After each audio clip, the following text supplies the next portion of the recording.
The art of screen printing. Hey everybody, it's Lon, Cory, Graphic Elephants again here. How are you, Cory? I'm doing great. Awesome. Hey, we're still working on our background elements on this separation for our superhero emblem. And on this go around, Cory's going to introduce us to some masking techniques. Take it away, my friend. Our last two elements for all the background stuff is our halo out here and this inside shadow. We're going to talk about the halo a little bit here. Notice how it's kind of soft and transparent, and we want to maintain that. Much like the burst, we want to maintain that. I mean, when you're extracting information, you could go to the blue channel or the blue breakdown for the mode, and you could work with that. But the problem with this is that you'd be struggling with the other portions of the design, like say, for instance, the burst here. It's traveling through your halo. So if you're trying to manipulate this information, this is going to change as well. If you're trying to remove the burst information, it's going to change your halo. I don't recommend those things. I mean, if you have a flattened image from a customer, you have no choice, but we're making this image. So let's go to our layers, and let's go ahead and turn off all of our rings with the exception of the halo, and let's turn off the mesh. And what do I have left? Only the halo. I don't have to struggle with anything here. So let's go to our breakdown modes again. Blue is the perfect one. I'm going to make a copy of that. I'm going to inverse that information like we had with the burst. And now there's the information that we need for the halo. The beauty of this is there's no white base here. We do want this to fall back. As we talked about before, halftones will fall back naturally on a black garment without a base, but you can't have them too far back. So looking at my info palette, it's telling me I'm at about 39% at my densest area in this particular halo. I'm going to go up to 50. So I'm going to just take my black lever tool. I'm just going to move that up a little bit. Let's check my info palette, and I'm right at 50. I'm going to say OK, and I'm going to extract that information. I'm going to take and make a selection of it. Now, when you see this warning come up, don't be surprised. When we've seen selections in the past, we see the marching ants working around this area. But anything 50% and below, the ants can't show up. I don't know why, they just don't. But this is just letting you know that there is an actual selection going on. So let's go to my blue halo spot channel. I'm going to fill that information there. And I'm going to get rid of this blue copy that we no longer need.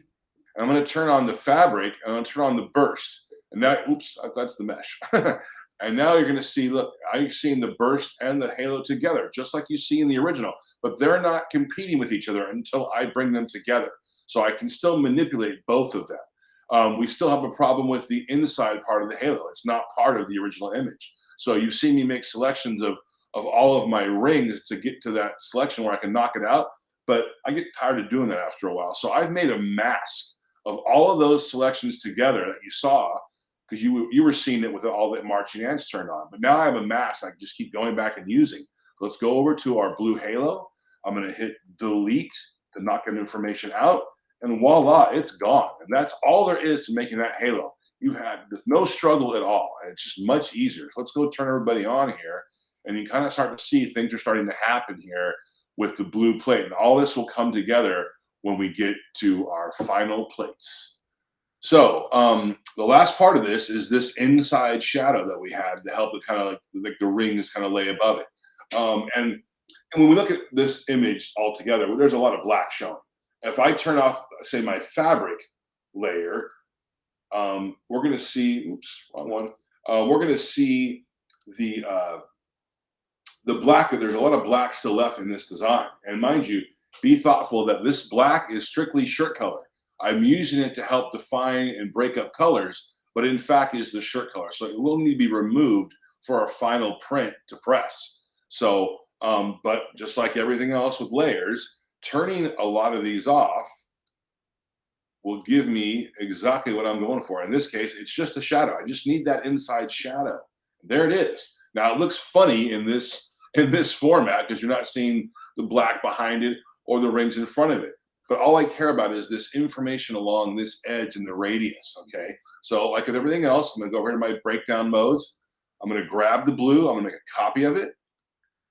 And this is not a color now. It's just information to help us remove it from the separation, or in the blue plate, for instance, in this case. So I'm gonna make a selection of that information, and you can kind of see the marching ants are there.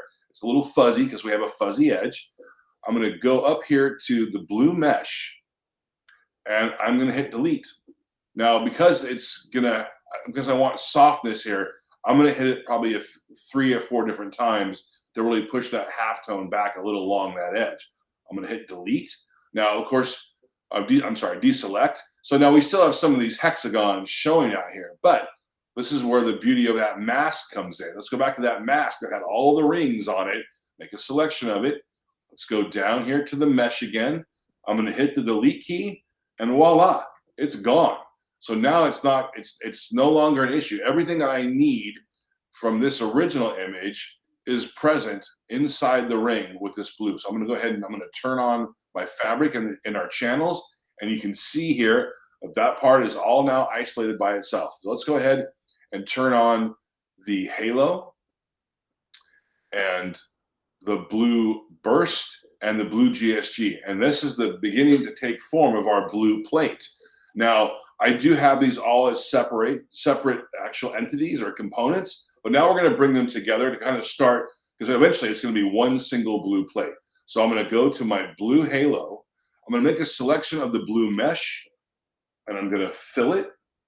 I'm going to make a selection of the blue burst, and I'm going to fill it. I'm going to make a selection of the blue GSG, and I'm going to fill it. Now I'm going to take these 3 that I have that we just made those from, and I'm going to trash them. I don't need them anymore. So let's go ahead and turn everybody. Also, here's our blue copy that we had for knocking the information out. Get rid of it. Let's turn our fabric on. Let's turn our bases on. And at this point, there aren't very much. And let's turn our blue plate on and the white.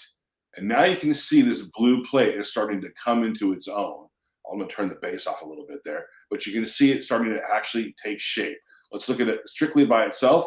And there's your positive for exposing for your screen.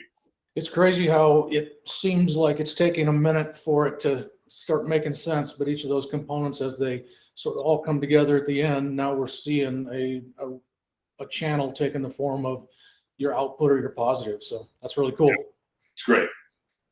He's still Cory and I'm still Lon, and we're still Graphic Elephants, and this is still the art of screen printing presented by GSG. We will see you next time.